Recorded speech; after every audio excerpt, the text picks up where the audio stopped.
quick reading for May the 3rd to May the 4th, Pisces. Your cards are the Eight of Pentacles, the King of Swords, and the Ace of Pentacles.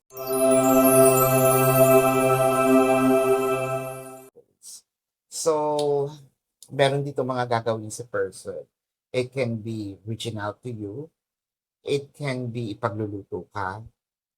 This is their way of probably apologizing. This is their way of probably showing their emotion to you.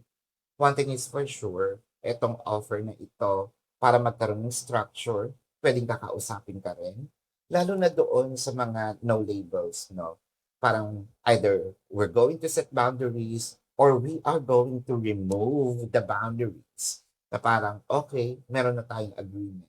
Doon naman sa mga merong ng karelasyon or mag-asawa, I feel like si person may magandang balita, no? Na nakahanap ako ng trabaho or nakahanap ako ng extra mapagkakakitaan, no?